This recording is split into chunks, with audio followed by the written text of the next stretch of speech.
Hey, it's Green Thumbs Up Day, and today is Spring Day. It is Spring Day. Assalamu alaikum wa rahmatullahi wa barakatuh. Welcome to Green Thumbs Up.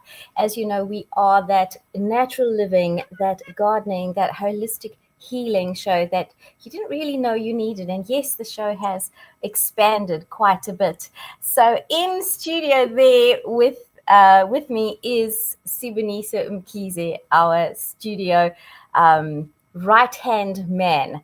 Now, if you are joining us on Facebook or you're joining us on YouTube, you will know that we are actually not both in studio.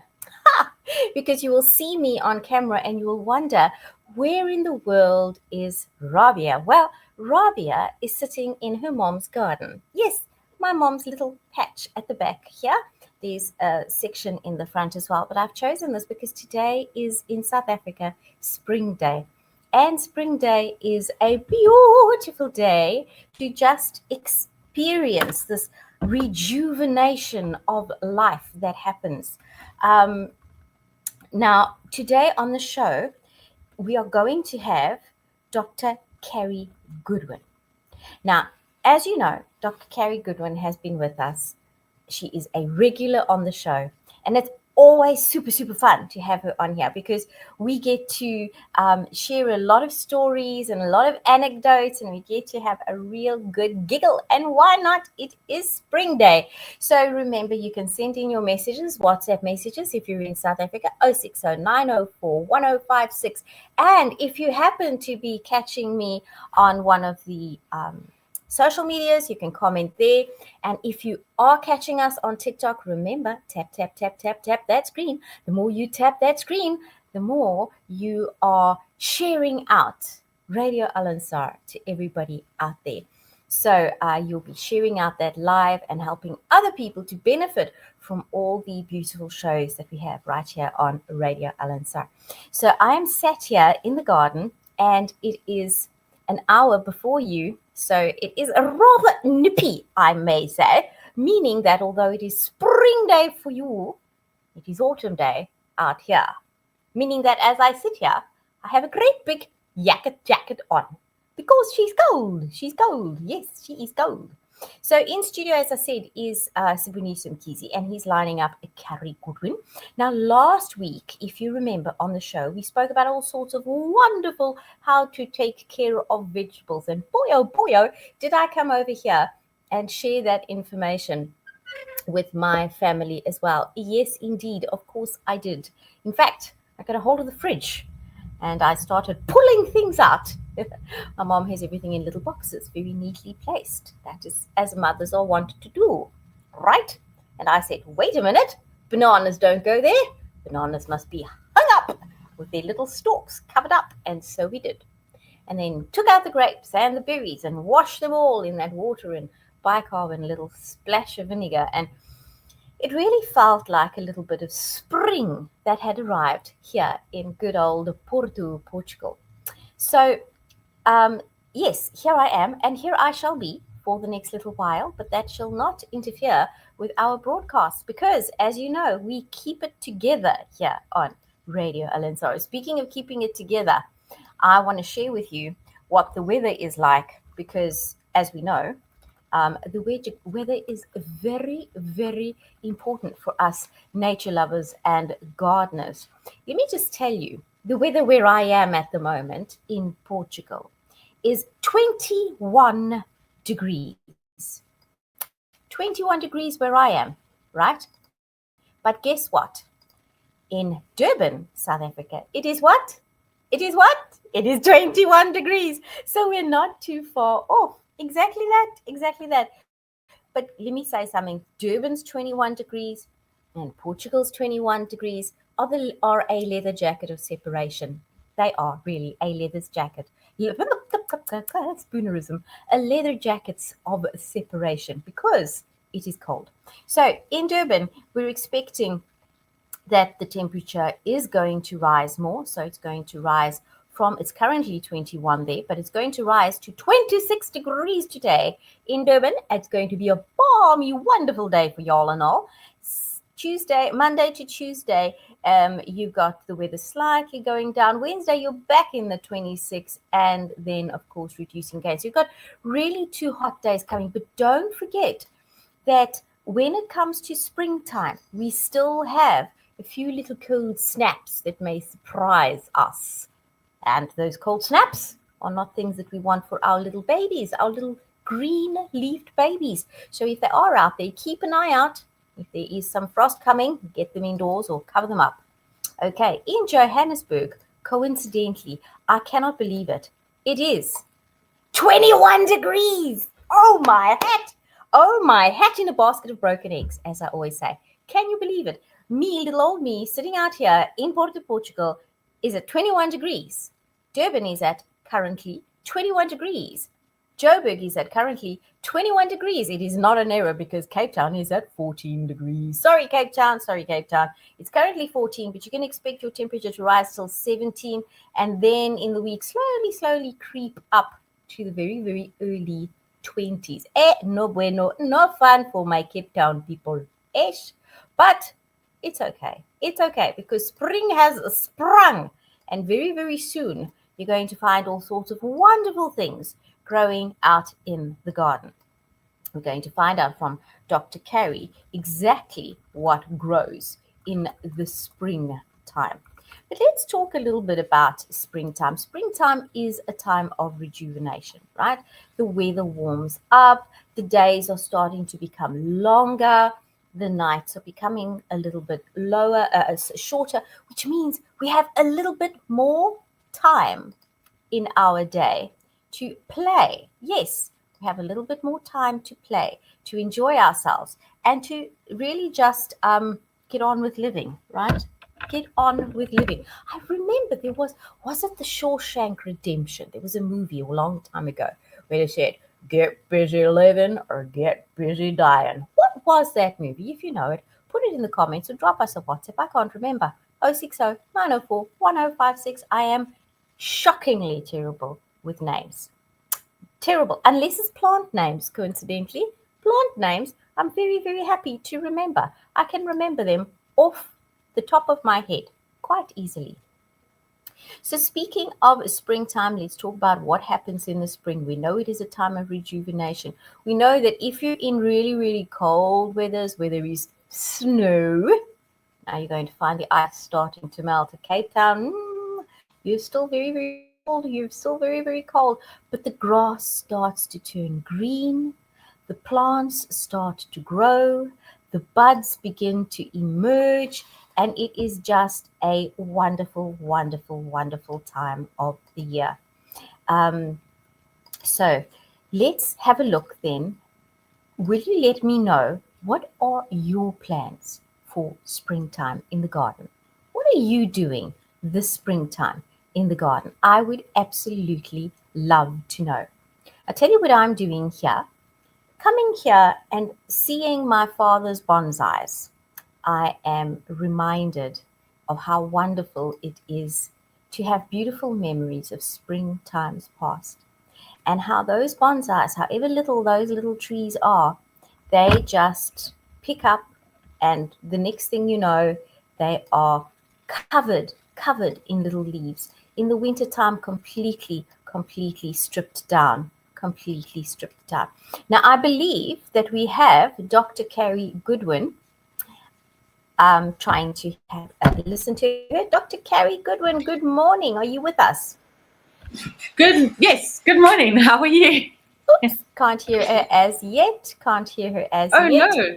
Oh, dear. Okay, folks, we are trying to sort out any sound issues that we may have at the moment. Just a little bit of a connection thing here. But we will be talking to Dr. Carrie in just a moment. In fact, if I can ask Siboniso if we could just take that quick little ad break right here and we can sort things out for you and get them up and running, that would be absolutely smashing, whilst I go and grab an olive leaf to show you all and all and all. Shall we do that? Yes, let's do that.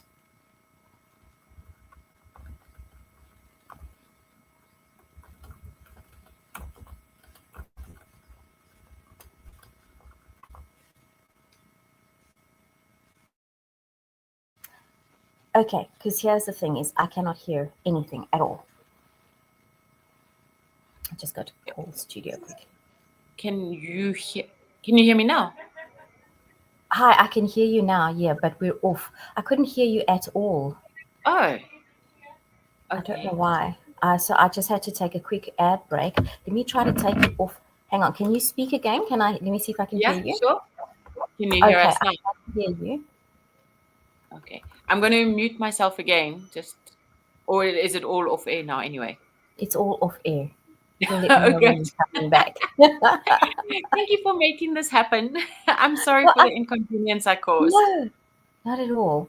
Not at all. I just, it's a little bit odd always the first time when I'm overseas because we're dealing with like connectivity and how do um, I'm logging into a radio station from overseas that's a local, and the technology.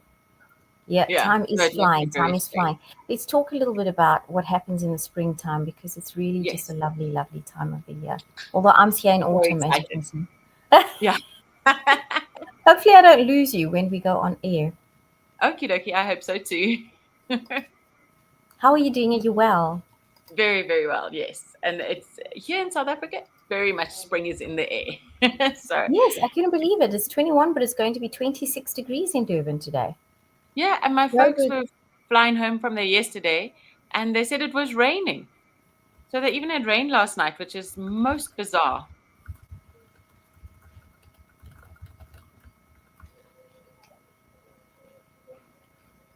Okay.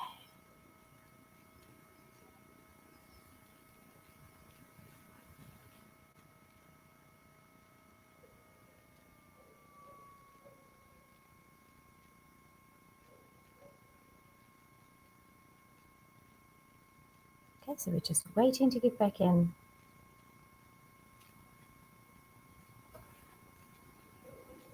It's also Arbor Week. So the other thing we could also mention apart.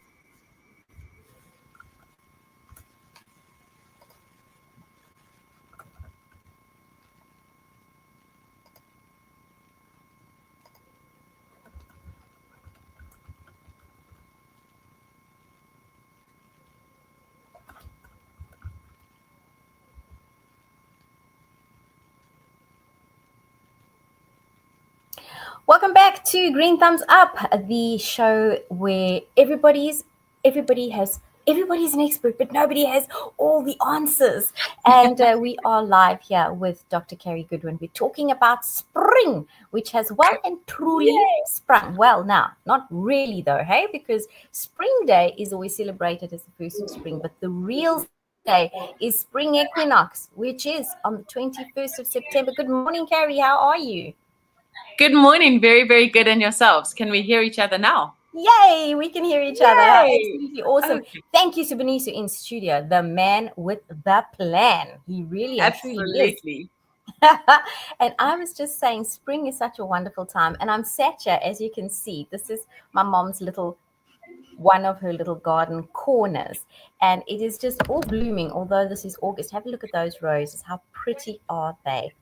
And so this is the perfect time actually to be here because I get a feeling of what spring is, what's happening in springtime there in Durban. But it's also Arbor Week. Yes, it is.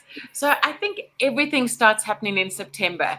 And my favorite was yesterday, a customer said to me, he couldn't believe how the blossoms in the trees and the leaves just started almost within the week, actually started sprouting. And I'm like, it does feel that way. Like 1 week there was nothing, and next Yes. it's all full of life. And like you were saying earlier, I love it that there's extra hours in the day. Thank goodness for that. I mean, how are we going to achieve everything we need to achieve without the extra sunlight that we're going to This have? is So, this is where we have to say a resounding Alhamdulillah. So you talk about things budding where there was nothing there before. I went outside just before I left to come over here, and I looked at my jabuticaba tree. And my jabuticaba tree is the thing that tells me that spring is well and truly on its way, because guess what? It is already starting to blossom. I can see those little blossoms just closed and one or two of them starting to open up. And it's wonderful. And you see the bees. Have you noticed the bees are a little bit more active? Right? Definitely. So not only are the bees more active, but I actually think I want to say it's a catch-22. If people planted a spring flowering garden, then their gardens are looking magnificent. So they're full of the pansies and the primulas and the violas. As I say, your fruit orchards, all the peaches and nectarines, and those blossoms are starting to open as well. But what made me slightly sad is quite a few people miss the idea of planting a spring garden. And so I feel they're rushing into summer, almost like our weather is doing a little bit, because I hear it's going to get quite super hot this week. And so they really wanted to. And I think one of the lessons that we can always learn about gardening is to appreciate each moment as it comes and to appreciate each blossom, Yes. each bloom, because that is going to give us so much joy and happiness. So Mm-hmm. I think, when you talk about the bees, the poppies at the moment are looking phenomenal. And they're just Yes. buzzing with all the bees that are collecting the pollen and getting more like energized for spring, just like we are.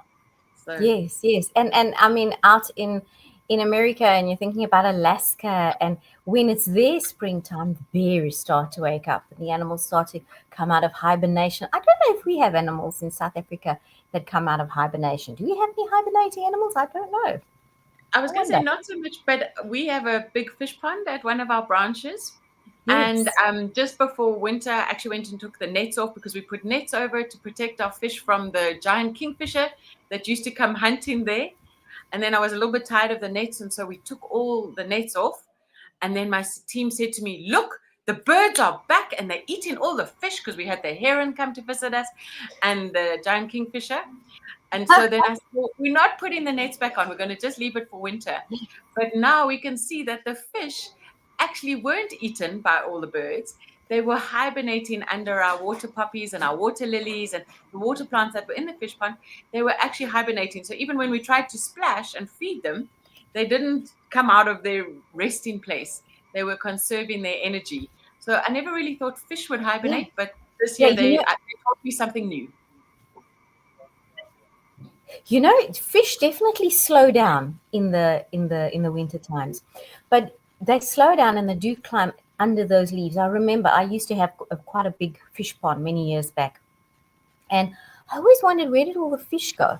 And then before you see the big mama fishes, if you can call them that, you see these little tiny little things. They look like mosquitoes under the water, and it is spring because the fish are out. And another thing I didn't know about fish, I did not know that fish, I mean, I always wondered, what on earth do fish eat? And I thought it maybe it's just plankton. They actually nibble on those little pond plants. They nibble on the ponds in the plant, the plants in the pond. Where there's no, well, my words are getting twistilated. It must be springtime. So we've got the bees going, which means we need the bees for pollination. So this is the time for the bees to come out. We've got the other pollinators coming out though too, and that is the wasps that start to come out at this time, because they are strong pollinators, and people seem to think that wasps are pests, but they aren't really. They are actually pollinators. Well, I think we should So be appreciating, oh, sorry, no, everything go that's on. in our garden, whether it be the wasps. Like we had a customer yesterday, and she was saying something is eating her aspidistra, which is known as the cast iron plant. So I'm thinking, my Right. goodness gracious me, there's nothing on earth that really would like to eat an aspidistra. And she says that she can only see the veins and none of the flesh between the veins of the leaves are actually left. She said, maybe it's a spider. I said, no, spiders are very beneficial in a garden. You have to keep them. And so then we were trying to go through the list, and she said, well, maybe it's a caterpillar. And I was like, Yes. yes, but those caterpillars are going to turn into butterflies. So we have to keep them too. And so we went through the whole list. I said, maybe you just have to leave your plant and let it recover, cut off the very bad Yes. leaves, and your plant will recover very easily. So I think, we mustn't see things as a negative. If it's a wasp, and okay, maybe we do get stung and it's very painful, but we need them for the circle of life. And that's what we have to remember about each and every organism within our garden. Absolutely. And so that's why I say, when we're doing pest removals, we understand that some animals are pests, but sometimes people spray everything. They'll kill everything, and not everything is a pest. Some animals actually are protecting us or giving us a sign of something. For instance, if I see ants, I think, oh, are there aphids? What's going on? So they come to bring us little messages. They come to tell us, something is going on with your plant.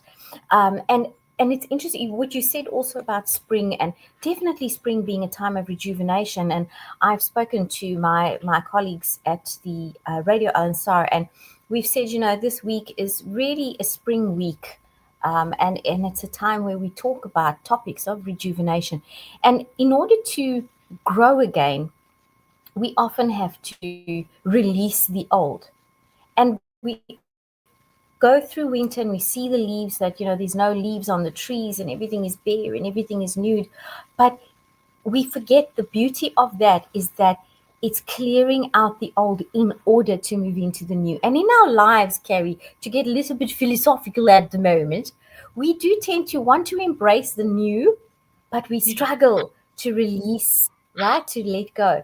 And So sometimes you have to let go before you move on. Sometimes you move on and then you let go. But sure enough, everything is a season. And so if you, dear listener, are going through any kind of difficulty at this moment, if you're going through any hardship, please know that it is a season. Inshallah, the cycles will turn, the sun will come out again. The sun will come out tomorrow. take the And it bottom is down up like tomorrow. tomorrow. The sun will come out again.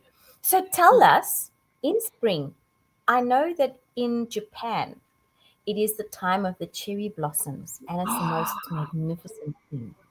Yeah. But what's happening in South Africa in the springtime? What are the plants we should be looking out for? So we're actually going to look for the different blossoms that are in the trees.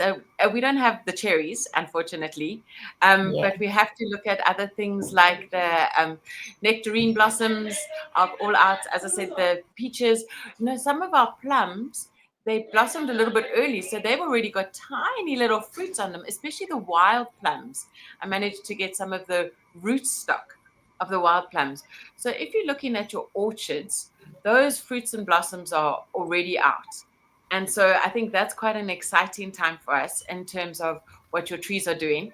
But then when we were talking about Arbor Week and we have our indigenous trees, always Mm. one of the first signs I learned when we went into Yes. the game reserve was we would look for the wild pear.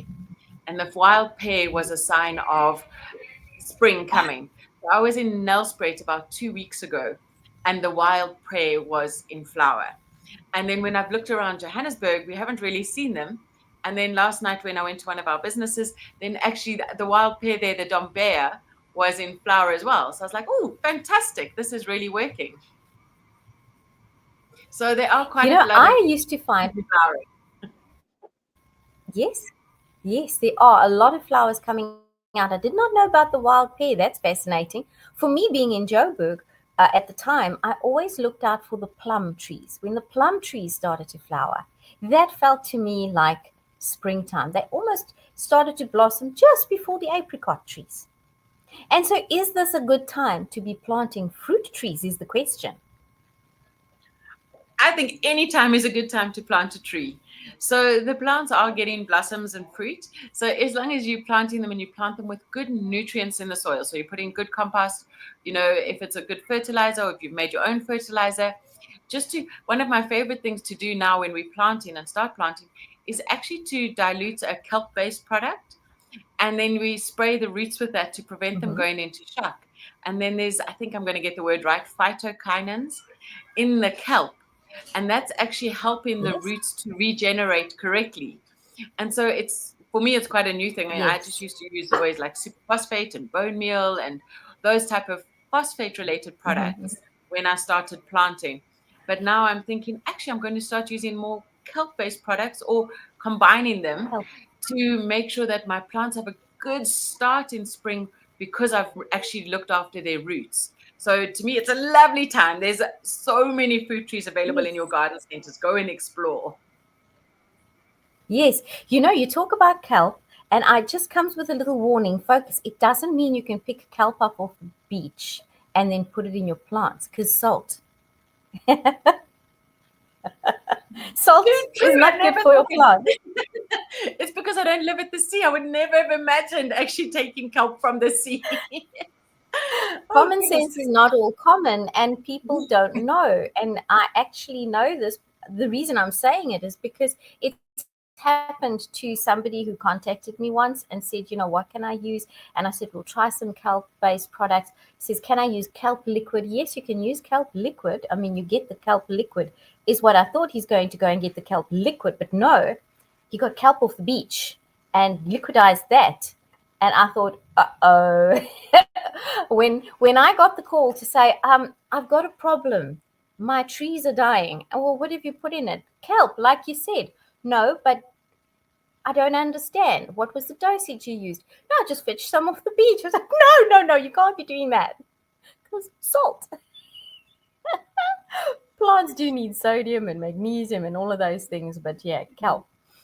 From a herbs perspective and a medicinal plants perspective, there is this tiny little herb that is regarded as a weed.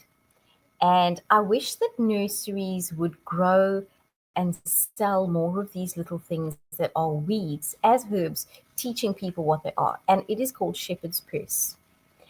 I don't know if you know it, but shepherd's purse looks like a completely dead little plant, looks like a dandelion, and you think it's just a dandelion, and so people rip it up. And shepherd's purse shoots out this long, thin stalk with these little tiny, teeny, tiny white bell-shaped flowers along the stem. But when those flowers dry out, it relieves a seed pod in the shape of a heart. Each little seed pod is like a little heart suspended on that stalk, and we walk past these and we crush them underfoot, and we don't take care of these little shepherd's purse. And ever since I found out about shepherd's purse many years ago, I actually prayed and asked, I'd like a shepherd's purse, because you can't find them in nurseries.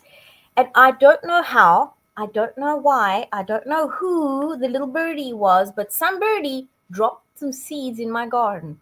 And the same thing when I moved to Durban, I had no shepherd's purse. And again, I prayed. And let me tell you, I have shepherd's purse in my garden. And I think that medicinal plants kind of come to us when we're in tune with nature. But what is shepherd's purse? So before there was black pepper, Carrie, people would take the shepherd's purse pods. They literally a perfect little heart, a 3D heart. And they would dry them out and crush them like pepper and put them in their food. Now, shepherd's purse is a blood cleanser, it's an immune booster, it's a digestive, but more importantly, it's a blood stauncher. So if you cut yourself, if you have, and this happened to one of my gardeners way back when, he was mugged and the eyes were bleeding. Shepherd's purse literally stops that hemorrhage in a pinch. It just stops it like that. So it's a tea that you can drink internally, absolutely, because it's going to clean your blood. Ladies that go on Hajj, they go on Umrah, they go on pilgrimage, so they don't want to get their cycle when they're out there, can use the shepherd's purse to delay their cycle, always with medical support, of course, from your medical doctors, please, folks. This is educational purposes. But it is something that it just stops it. And it's this completely kind of ignored little plant that people just mow over. You can eat this. You can eat the pods. They taste slightly peppery without being too sharp. They make beautiful additions in salads, the flowers, the leaves, the seed pods. It's just too beautiful. Shepherd's purse. Won't you find it, and won't you grow it in a pot? Because I know you have a nursery. Yes, I'm going to chat to my brother. We're always looking for interesting herbs to try and find. So we'll definitely put it on our list, on our bucket list. Yes, and this is the time also when your dandelions come out. Yeah. The dandelion flowers start to come out. And so I remember reading about an ancient herbalist from the 18th century, and she would go around and she said the way to harvest dandelion stalks is to cut the dandelion stalk at the base and only then remove the flower. You don't remove the flower and then the stalk, because once you remove the stalk at the base, there's still sap going to the flower. So then she would say you eat, I think it's 100 stalks of dandelion in order to be protected from colds and flus and that throughout the year. And if you know anything about me, you'll know that for me, dandelions are also one of the most prized things. They're collagen boosters, dandelions, Carrie. That's amazing. Yeah, the So many anti-aging. people are, yeah, I was going to say Yes. they're taking the synthetic collagen that you buy in a powder, and it feels very wrong in a strange way. Well, the collagen we're getting is normally bovine collagen, sometimes it's plant-based collagen, but here you have dandelion flowers that I make a beautiful dandelion flower omelette, and now is the perfect time of the year to Oh, do it as wow. spring comes in. And Yeah. you must taste this. Just take a few dandelion flowers, cut them up, chop them up finely. It seems a little odd to be putting them in your omelette like this because you know, they're quite fluffy. But you get your eggs, you put your dandelion flowers into it. You can add your spices, you can add your whatevers. It lends it not a floral taste at all, but a green kind of a herbal kind of a flavor. It's Oh, nice. beautiful. And you're boosting your immune system. You're helping your body to rebuild collagen. You are assisting your digestive tract. You are becoming younger because it's full of antioxidants, it's full of vitamin C, and we don't know it. Yeah. I was going to say, I feel we might have to go into the local park because most of us within our gardens, when we see a weed, and we do know that a weed is Yes. only a plant in an unwanted place. So, like my black-eyed Yes. seasons in my garden, they became a weed, and I actually pulled them out. And every time I see them in a bag now, in the nursery or in a customer's garden, I think, oh, I love them so much. But don't put them in your own garden. You didn't like them there. So, a weed is not really something that it's a personal thing. And so why don't we grow, like you were saying, the shepherd's purse and the dandelion in pots in our herb garden or part of our actual garden to really enjoy, just like we enjoy, dianthus and gazanias and other plants that might just be there for the Yes. flower and the beauty, and maybe they're very good pollinators. So I think all plants have Yes. lots of different benefits, and it could be medicinal, Mm. it could be for pollinator, but just like us as humans now, we love to multitask. And I think our plants, the days when they could just be beautiful, or when people had gardens just for beauty, is maybe not there anymore. And we have to look further Mm. and look a little bit more deeper into the plant and what else can it add to our garden to make it beneficial both for us and for our environment. So that's why Yeah. you have to go plant in the spring. Yes, go and plant in the spring. And you know what? Collect a dandelion flower, collect a dandelion plant, pardon me, if you're out in a park somewhere. But be careful not to disturb the root. And you know, of course, about dandelion coffee, right? So that is made from the root of the dandelion, which is full of antioxidants. You don't know about it. It is No. delicious. It is delicious. It gives you the similar energy boost to coffee while it's cleaning your blood. And all you do is you lift the dandelion right out with its root. You keep the leaves for the salad. You keep the flowers for your tea and your omelets. You eat the stalks fresh as is. And then those roots, you wash them, you prop them up and put them in the oven and let them dry out. And now you use it as you would coffee. Grind it and boil your water. Make your coffee in the percolator. I'm going to test it next time we chat. I will let you know if I get the same fantastic high from dandelion root as I do from caffeine. Yes, and you're going to have a wonderful kind of body healing effect as well from your dandelion. Plus, you get that collagen boost. So there you go. But all these little weeds are coming up, as you say, and I love that. Weeds are just plants that grow in unwanted places. Is that what you said? Mm, yes, yeah. Yes, I love that. Absolutely. So the other thing that's also I love So, in about terms spring. of other flowers, I was gonna say yes. and I'm gonna go before the flowers is just back to the veggies. Is I love the fact that in spring we get to plant all our colorful things. So we get to plant our seeds of our watermelons and our butter squashes, and we get to use maize as a boundary fence to keep our neighbors away, because we don't normally like to talk to our neighbors. And so we get to use our vegetables, but they're colorful and crunchy and delicious vegetables like cucumbers. People can start planting cucumbers again and growing your own tomatoes. So I think there's I always think the autumn and winter veggies for me are not the tastiest. I'm hoping you blocking your ears. But now is the time to go, it's all about color. So whether it is like our veggies and we're going to put in some veggies and fruits, or we actually start looking at the flowers. So, the flowers in the spring and the summer, I want to say the daffodils, they were flowering beautifully. But also then it makes you think of the bulbs, and it's a bit early still, but soon you're going to be able to start planting your dahlia bulbs. But you could start planting your calla lily bulbs or xanthidecias, your gladioli bulbs. Those are started in the garden centers already, which is quite nice. And we've got new things like the zephyranthus. So I'm trying to think what its common name is. I think it's called a river lily. It used to come in pink and white. River lilies, yes, the pink and white with the large, long leaves. Yes, but quite a slim leaf. And now that we've even managed to get a yellow one. So I thought that was quite exciting, something new and available. But then it's also the time for begonias and impatiens.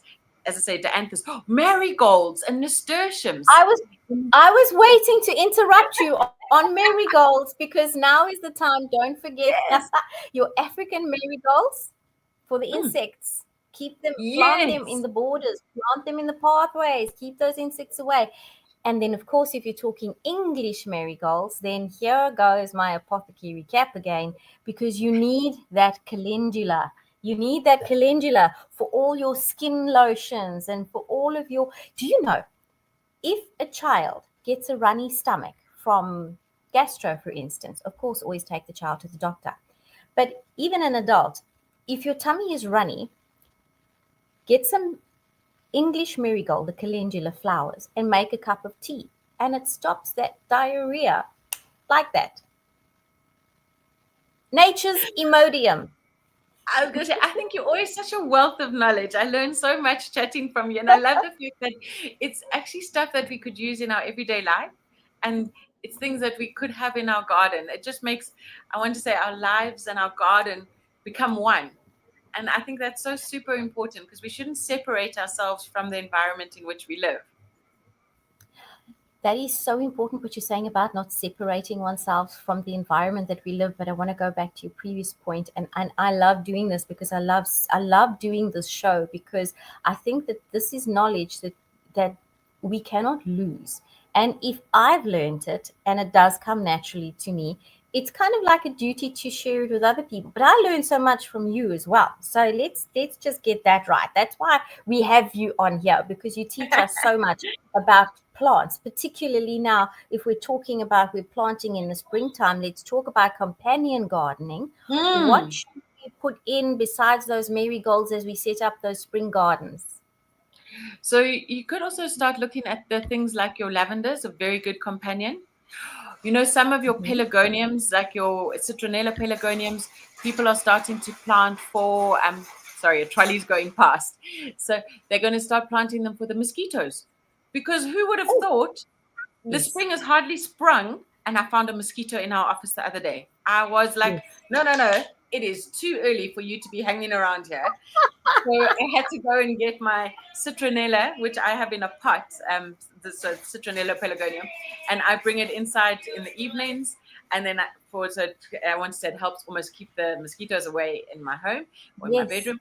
And then I take it back outside during the day, so it gets the full sun that it actually requires. So you could look at that. And I was going to say, I also love the idea, rosemary, you can also plant all year round. But again, it's a very, very beneficial companion plant to have in your garden. So, don't even get me started on rosemary. Oh, my word. But Carrie, I'm going to stop you for just a moment. I'm going to take this question. It's a question from Sins. She says, good morning. I have 2 dandelion plants in front of my house. Can I repot them? Yes, of course you can. What you do need to do is you need to dig deep. You need to dig deep. You need to go right down to lift that root out, and then you can put them into a pot. You can put them both in the pot. Dandelions love to be crowded. They love to have friends around. So grow all your dandelions in a pot, let them grow in clumps. Then you have lots of dandelions to harvest and lots of coffee.